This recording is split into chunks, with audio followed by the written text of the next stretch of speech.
Join me for this highbrow beer review.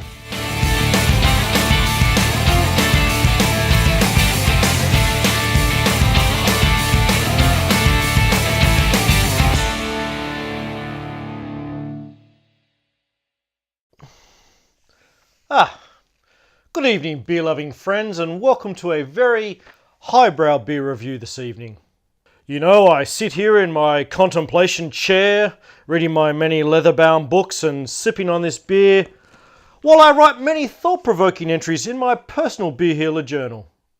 Dear Beer Healer, can you improve on a classic if you simply double the ingredients of that said beer?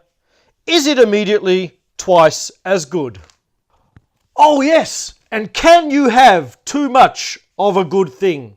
Why all these questions? Well, Little Creatures have sent me a sample of their latest single batch beer, the Extra Pale Ale, where they've basically taken the recipe from their signature classic beer, their American Pale Ale, and they've added just a little bit something extra as far as ingredients are concerned.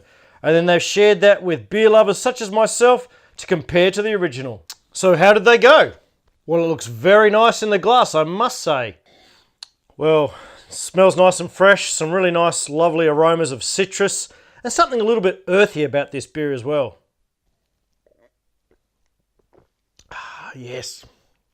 Yes, some nice sweety maltiness and some of that characteristic sort of fruity flavours that you expect from the regular Little Creatures Pale Ale, along with perhaps some piney or resinous and spicy kind of flavours as well. Quite nice that, yes. It finishes nice and strong with 55 IBUs, and this beer is really refreshing. It's a really nicely balanced beer and nothing too hop forward about it as well. I like it, but do those extra ingredients make it exponentially better than the original? You know, for me, it's hard to beat the original Pale Ale. I've got some fantastic memories of drinking pints of that beer over at the brewery in Fremantle with some really great mates who I probably don't really see anymore, but great times, great times. You know, sometimes it's not always about the taste of the beer for me. Sometimes it's about the memories and the emotions or those occasions, the people that you were drinking those beers with, which are just as important as the tastes or the aromas of great beers. So on this occasion, I think I'll just give the chocolates to the original Pale Ale because, you know, not based on taste or anything like that, but just based on those fantastic memories I have of drinking those beers at the brewery. I know, this is a beer review, not a bloody trip down memory lane, but this is my beer review, so you'll have to excuse me if I choose to get misty-eyed on this occasion. Another single solid batch release from Russ and the boys at Little Creatures. I wonder what they might come up with next. But until we talk again, cheers to great beers.